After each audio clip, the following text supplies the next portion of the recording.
ഉൽപ്പത്തി പുസ്തകം അദ്ധ്യായം 40. ജോസഫ് തടവുകാരുടെ സ്വപ്നം വ്യാഖ്യാനിക്കുന്നു. കുറച്ചുനാൾ കഴിഞ്ഞ് ഈജിപ്തിലെ രാജാവിൻ്റെ പാനപാത്രവാഹകനും പാചകനും തങ്ങളുടെ യജമാനനായ രാജാവിനെതിരെ തെറ്റ് ചെയ്തു. ഈ രണ്ട് ഉദ്യോഗസ്ഥന്മാർക്കുമെതിരെ ഫറവോ കുപിതനായി അവനവരെ കാവൽപ്പടനായകൻ്റെ വീട്ടിലുള്ള തടവറയിൽ അടച്ചു. ജോസഫും അവിടെയാണ് കഴിഞ്ഞിരുന്നത്. കാവൽപ്പടനായകൻ അവരെ ജോസഫിന് ഫരമേൽപ്പിച്ചു. അവൻ അവരെ പരിചരിച്ചു. കുറേ കാലം അവർ തടവിൽ കിടന്നു. തടവറയിൽ കിടന്നിരുന്ന അവരിരുവർക്കും ഈജിപ്തിലെ രാജാവിൻ്റെ പാനപാത്രവാഹകനും പാചകനും ഒരു രാത്രിയിൽ വേറെ വേറെ അർത്ഥമുള്ള സ്വപ്നമുണ്ടായി. ജോസഫ് രാവിലെ അവരുടെ അടുക്കൽ ചെന്ന് അവർ വിഷാദിച്ചിരിക്കുന്നത് കണ്ട് ചോദിച്ചു. തൻ്റെ യജമാനൻ്റെ വീട്ടിലെ തടവറയിൽ തന്നോടൊത്ത് കഴിയുന്ന ഉദ്യോഗസ്ഥന്മാരോട് അവൻ ചോദിച്ചു, നിങ്ങളുടെ മുഖത്ത് എന്താണ് ഇന്നൊരു വിഷാദം? അവർ പറഞ്ഞു, ഞങ്ങൾ രണ്ടുപേരും സ്വപ്നം കണ്ടു, അവയെ വ്യാഖ്യാനിക്കാൻ ആരുമില്ല. ജോസഫ് പറഞ്ഞു, വ്യാഖ്യാനം ദൈവത്തിൻ്റേതല്ലേ, സ്വപ്നം എന്തെന്ന് പറയൂ. പാനപാത്രവാഹകൻ തൻ്റെ സ്വപ്നം ജോസഫിനോട് പറഞ്ഞു, ഞാൻ ഒരു മുന്തിരിവള്ളി സ്വപ്നം കണ്ടു. അതിൽ 3 ശാഖകൾ ഉണ്ടായിരുന്നു. അത് മുട്ടിട്ട് ഉടനെ പുഷ്പിച്ച് കുലകളിൽ മുന്തിരിപ്പഴങ്ങൾ പാകമായി. ഫറവോയുടെ പാനപാത്രം എൻ്റെ കയ്യിൽ ഉണ്ടായിരുന്നു.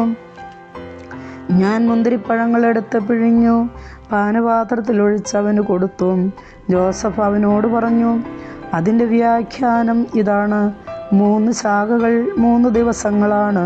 3 ദിവസത്തിനകം ഫറവോ നിന്നെ ഉദ്യോഗത്തിൽ വീണ്ടും നിയമിക്കും. മുൻപെന്ന പോലെ നീ പാനപാത്രം ഫറവോയുടെ കയ്യിൽ വെച്ച് കൊടുക്കും.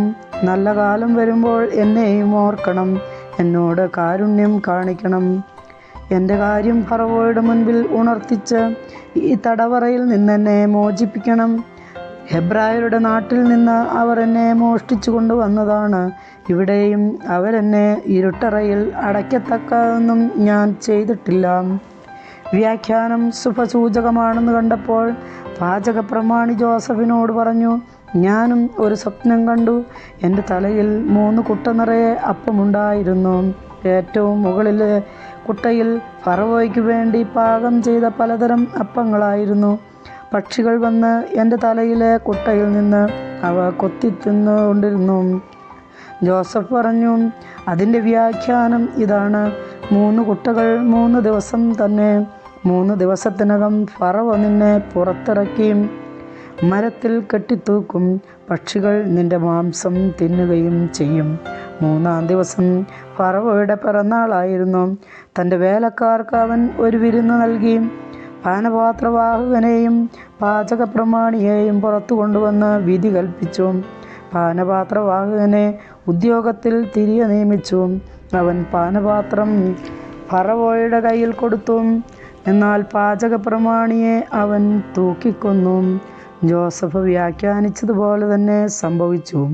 എന്നാൽ പാനപാത്രവാഹകൻ ജോസഫിനെ ഓർമ്മിച്ചില്ല, അവനെ മറന്നുകളഞ്ഞു. കർത്താവിൻ്റെ വചനം.